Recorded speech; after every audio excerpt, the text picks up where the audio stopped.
My name is Mike Ward. I'm the Global Director of Content at Informa Pharma Insights. We're here at the Biotech Showcase in San Francisco. It's a meeting that runs in parallel with the JP Morgan meeting, where all the movers and shakers, the great and the good of pharma and biotech get together once a year at the beginning of the year. I'm joined by Zami Aberman, who is the Chairman and CEO of Pluristem Therapeutics, which is a Israeli-based stem cell company, but quoted on NASDAQ. So thanks for joining us. Stem cells. Okay, a few years ago, stem cells was actually the kind of the hottest thing. Everybody was talking about it, and then it's kind of gone into the shadow recently as everybody's got more excited about immuno-oncology. So, what's been going on in the shadows? What's been going on in the stem cell space? I think that the immune therapy gives the evidence that stem cell therapy will be the next step. And I'll tell you why. In order to claim that you represent the next generation biological product, you have to have significant impact on patients. Right. With the stem cells therapy, we didn't prove it yet. With the immune therapy, we have some proof. And because of that, the world is crazy about immune therapy, because we see significant improvement in patient quality of life and so on.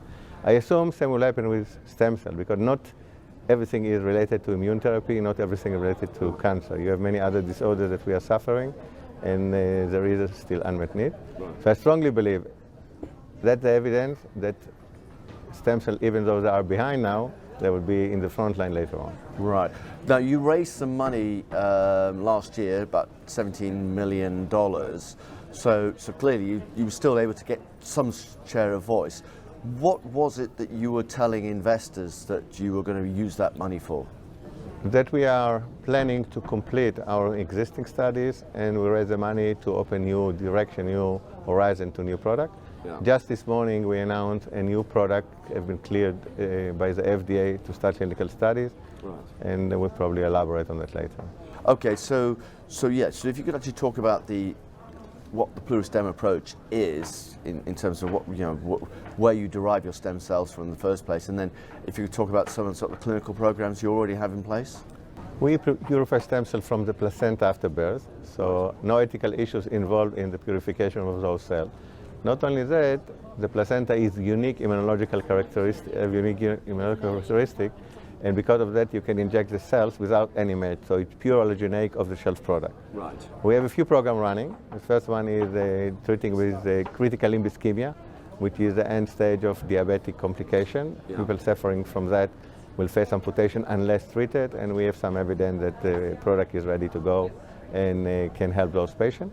We have been approved recently into the adaptive pathway, meaning that we can approve the CLI product in Europe after phase 2, as same as in Japan. And we hope that American agencies will move into that direction, so we'll have a product ready to go to market in 2018. Okay, so what sort of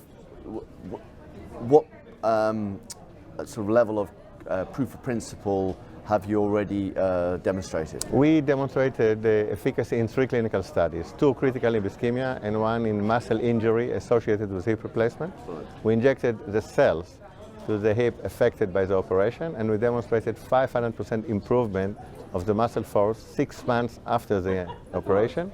Not only that, it was manifested with improvement in the muscle volume and other characteristics of those patients. The advantage of that, the people will be recovering earlier, can go back to business earlier, and will strengthen the muscle force, so will be better to business. And the third indication we are in is hematopoietic deficiency, that the products have been approved today. Yeah. It's from the placenta, but different characteristics. And the goal of the product is to be involved in bone marrow deficiencies following bone marrow transplantation.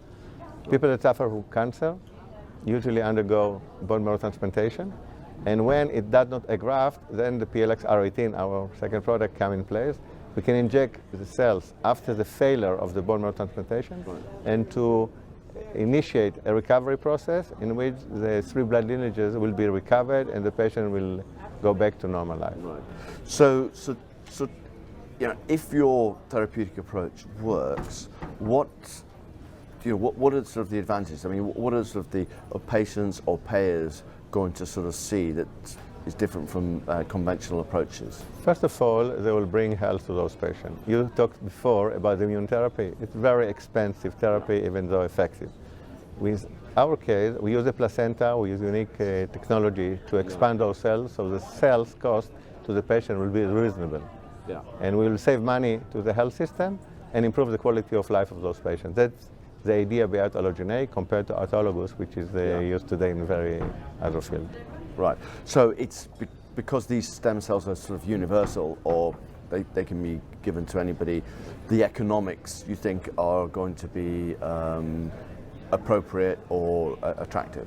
I think that that's the main issue, because what actually we do with our product, cells are injected into the patient, last about a month, 6 weeks in the patient body, and during that time interact with the patient body and secrete a cocktail of protein to initiate self-healing process.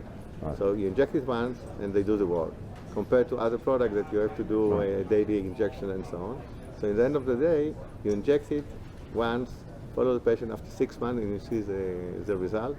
So we strongly believe that 1 administration, 2 administration of PLX cells will be advantageous to those patients. And will the sort of the treatments will they have to take place in sort of specialist centres, or is this something that can be done in? You can do it even at home or in physician office. It's intramuscular administration. Right. So standard needle and syringe. Yeah.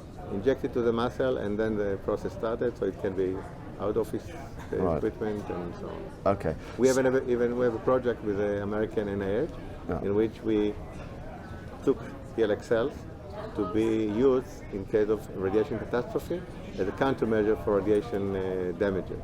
In that case, the idea is the same. Cells will be delivered to the field, and then people will use them by using simple IM injection, intramuscular injection, and generating the recovery of the affected bone. Right.